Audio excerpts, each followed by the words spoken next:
दुनिया का तालीमी निज़ाम बमुकाबला पाकिस्तान का तालीमी निज़ाम।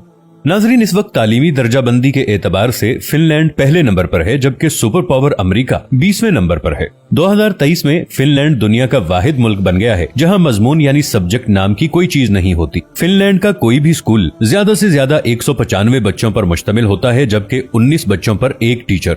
दुनिया में सबसे लंबी ब्रेक भी फिनलैंड में होती है। बच्चे अपने स्कूल टाइम में 75 मिनट ब्रेक में गुजारते हैं। दूसरे नंबर पर 57 मिनट की ब्रेक न्यूयॉर्क के स्कूलों में होती है, जबकि हमारे यहाँ अगर वालिदैन को पता चल जाए कि कोई स्कूल बच्चों को पढ़ाने की बजाय इतनी लंबी ब्रेक देता है तो वो अगले दिन ही बच्चे स्कूल से निकलवा लें। खैर, आप दिलचस्प बात मुलाहिजा करें कि पूरे हफ्ते में स्कूलों में महज 20 घंटे पढ़ाई होती है, जबकि असातिज़ा रोजाना अपनी स्किल्स बढ़ाने के लिए 2 घंटे सर्फ करते हैं। 7 साल से छोटे बच्चों के लिए पूरे मुल्क में कोई स्कूल नहीं है और 15 साल से पहले किसी भी किस्म का कोई बाकायदा इम्तिहान भी नहीं।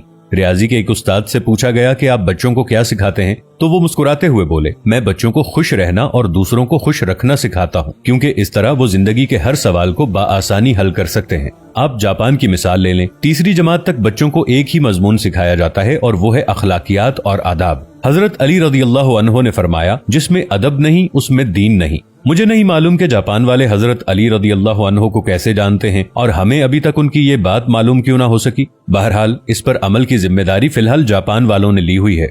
हमारे एक दोस्त जापान गए और एयरपोर्ट पर पहुंचकर उन्होंने अपना तारुफ करवाया कि वो एक उस्ताद हैं, और फिर उनको लगा कि शायद वो जापान के वजीर आजम हैं। अशफाक अहमद साहिब मरहूम को एक दफा इटली में अदालत जाना पड़ा। उन्होंने भी अपना तारुफ करवाया कि मैं उस्ताद हूँ। वो लिखते हैं कि जज समेत कोर्ट में मौजूद तमाम लोग अपनी नशिस्तों से खड़े हो गए और उस दिन मुझे मालूम हुआ कि कौमों की इज्जत का राज उस्तादों की इज्जत में है। ये है कौमों की तरक्की और उरूजो जवाल का राज।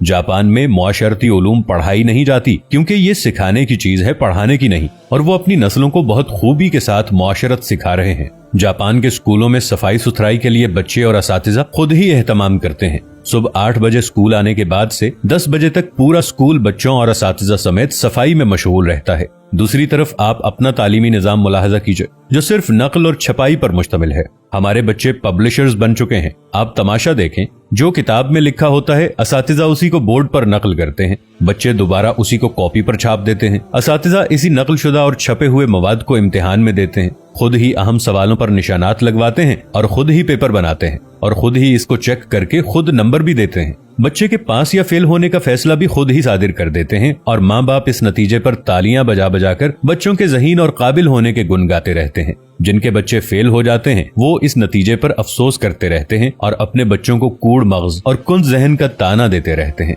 हम 13-14 साल तक बच्चों को कतार में खड़ा कर करके असेंबली करवाते हैं और वो स्कूल से फारिग होते ही कतार को तोड़कर अपना काम करवाते हैं। जो जितने बड़े स्कूल से पढ़ा होता है, कतार को रौंदते हुए सबसे पहले अपना काम करवाने का हुनर जानता है। तालिब इल्मों का स्कूल में सारा वक्त साइंस रटने में गुजरता है और आपको पूरे मुल्क में कोई साइंसदान नामी चीज नजर नहीं आएगी, क्योंकि बदकिस्मती से साइंस सीखने की और खुद तजर्बा करने की चीज है और हम इसे भी रट्टा लगवाते हैं।